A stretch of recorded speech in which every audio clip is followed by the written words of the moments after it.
साईं मोहम्मद सिद्दीक जे अकुल वारो आहीं अगर त इश्क जी असली ॻाल्हि न कर। इश्क छॾे थो जान जलाए, इश्क छॾे थो अकुल भुलाए, तन तपाए साह सुकाए, केई छॾी खान खपाए, माठ करे वञी वे तूं घर। अकुल वारो आहीं अगर त इश्क जी असली ॻाल्हि न कर।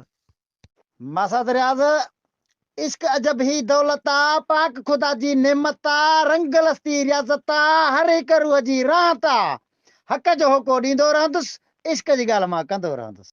साईं इश्क तो शाही तख्त छॾाए बख़्त छॾाए, कंहिंखां बीठो ॿठ चराए, कंहिंजी बीठो खल थो लाहे, कंहिंखे पीड़े घाणे अंदर। अकुल वारो आहीं अगर त इश्क जी असली ॻाल्हि न कर। इश्क ज़ाहिर ज़ीशान आहे, बेहद जंहिंजो बयान आहे, मालिक थियो महिरबान आहे, जंहिं जोड़ियो जग हे जहान आहे, प्यार जो परचो पढ़ंदो रहंदुसि, इश्क जी ॻाल्हि मां कंदो रहंदुसि। साईं कंहिंखे बीठो मारे गारे, कंहिंखे बीठो रत रोवारे, कंहिंखां छॾी घर विसारे, कोथो बीठो घस निहारे, फरहाद कीअं पियो टुके टकर। अकुल वारो आहीं अगर त इश्क जी असली ॻाल्हि न कर। साईं इश्क हुकुम हलाए सघे थो, रोंदन खे रंग लाए सघे थो, विछड़ियल यार मिलाए सघे थो, लाए तूड़ निभाए सघे थो, सच सदाई चवंदो रहंदुसि, इश्क जी ॻाल्हि मां कंदो रहंदुसि। किथे मुमल मोहब्बत मारी, किथे सोणी सिक उथारी, किथे मारी दर्दन मारी, किथे ससी सुन चौधारी, पेरें पंध डोरे डूंगर। अदा मसाद अकुल वारो आहीं अगर त इश्क जी असली ॻाल्हि न कर। मसद इश्क सवा इंसान न थिया, जिन बशर हैवान न थिया, हूरां परियूं जलमान न थिया, जे मेराज मथे महिमान न थिया, दर दिलबर जे मां झुकंदो रहंदुसि, इश्क जी ॻाल्हि मां कंदो रहंदुसि।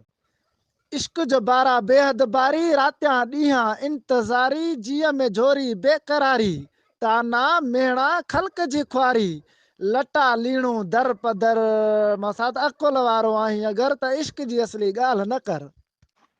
मसद इश्क जो ना है कोई शानी, सच हकीकत आ मेहरबानी, इश्क ॾिए थो हुस्न मथा कुर्बानी, इश्क आ ज़िंदह दुनिया फानी, मोहब्बत वारनि सां मिलंदो रहंदुसि, इश्क जी ॻाल्हि मां कंदो रहंदुसि। मसाद भला इश्क जा कारनामा वारी ॾिस, चए थो त करबल छॾे कीस कराए, गाने ॿधा घोट कुहाए, सुरिया बीठा सिर सहाए, चिड़ियन खां शहबाज़ मराए, करे ॾिस तूं पाण नज़र।